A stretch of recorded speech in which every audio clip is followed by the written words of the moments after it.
30 times.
And stop. I think the hardest part is to teach our body emotionally what the future will feel like ahead of the actual experience. So what does that mean? You can't wait for your success to feel empowered. You can't wait for your wealth to feel abundant. You can't wait for your new relationship to feel love, or your healing to feel whole. I mean, that's the old model of reality, of cause and effect, you know, waiting for something outside of us to change how we feel inside of us. And when we feel better inside of us, we pay attention to whoever or whatever caused it. But what that means then is that from the Newtonian world is that most people spend their whole life living in lack, waiting for something to change out there. What do you mean the Newtonian world? The Newtonian world is all about the predictable. It's all about predicting the future. But the quantum model of reality is about causing an effect. The moment you start feeling abundant and worthy, you are generating wealth. The moment you're empowered and feel it, you're beginning to step towards your success. The moment you start feeling whole, your healing begins. And when you love yourself and you love all of life, you'll create an equal. And now you're causing an effect. And I think that's the difference between living as a victim in your world, saying, I am this way because of this person or that thing or this experience. They made me think and feel this way. When you switch that around, you become a creator of your world, and you start saying, my thinking and my feeling is changing an outcome in my life. And now that's a whole different game, and we start believing more that we're creators of reality.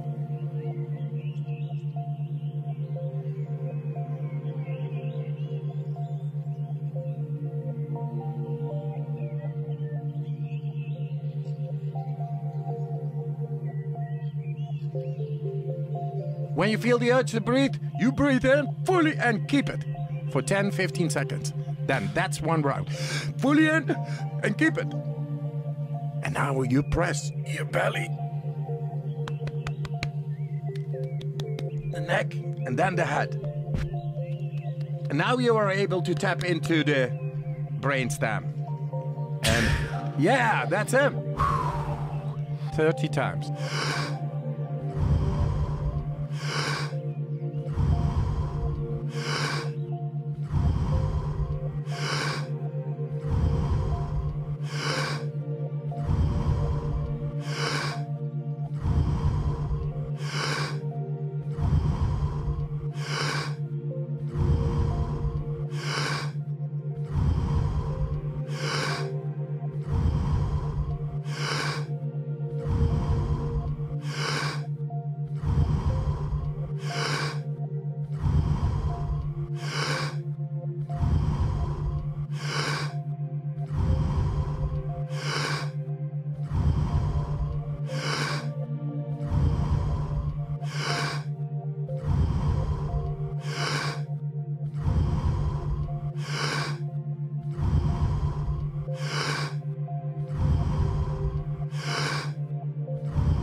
And stop. So how do we go from, okay, I have this negative emotion, it's controlling my life, it's got me in this cycle of, I think about this emotion, which triggers a chemical reaction, which trains my body to feel that way, which makes it easier, more likely I will do it again, and so now I'm in this vicious cycle. And unconscious, and it's unconscious. Right, and you said, does your thinking create your environment, or does your environment create your thinking, which I thought was really, really interesting. So how do we then go from that, like mechanistically, to begin this visualization process of something that's empowering? It's me in a different state, it's my future self. Is it meditation? Is it, what does that look like? If you're not being defined by a vision of the future, then you're left with the old memories of the past, and you will be predictable in your life. And if you wake up in the morning and you're not being defined by a vision in the future, as you see the same people and you go to the same places and you do the exact same thing at the exact same time, it's no longer that your personality is creating your personal reality. Now your personal reality is affecting or creating your personality. Your environment is really controlling how you think and feel unconsciously, because every person, everything, every place, every experience has a neurological network in your brain. Every experience that you have with every person produces an emotion. So some people will use their boss to reaffirm their addiction to judgment. They'll use their enemy to reaffirm their addiction to hatred. They'll use their friends to reaffirm their addiction to suffering. So now they need the outer world to feel something.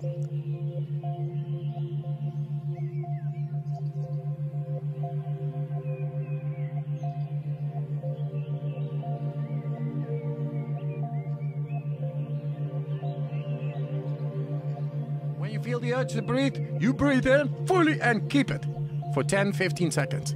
Then that's one round. Fully in and keep it. And now you press your belly, the neck, and then the head. And now you are able to tap into the brainstem. And yeah, that's him. 30 times.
And stop. So to change then is to be greater than your environment, to be greater than the conditions in your world, and the environment is that seductive. So then, why is meditation the tool? Well, let's sit down, let's close our eyes, let's disconnect from your outer environment. So if you're seeing less things, there's less stimulation going to your brain. If you're playing soft music or you have earplugs in, less sensory information coming to your brain, so you're disconnecting from your environment. If you can sit your body down and tell it to stay like an animal, stay right here. I'm going to feed you when we're done. You can get up and check your emails, you can do all your texts, but right now, you're going to sit there and obey me. So then, when you do that properly, and you're not eating anything or smelling anything or tasting anything, you're not up experiencing and feeling anything, you would have to agree with me that you're being defined by a thought, right? So when the body wants to go back to its emotional past, and you become aware that your attention is on that emotion, and where you place your attention is where you place your energy, you're siphoning your energy out of the present moment into the past, and you become aware of that. And you settle your body back down in the present moment, because it's saying, well, it's 8 o'clock. You normally get upset because you're in traffic around this time. And here you are sitting, and we're used to feeling anger, and you're off schedule. Oh, it's 11 o'clock, and you usually check your emails and judge everybody. Well, your body's looking for that predictable chemical state.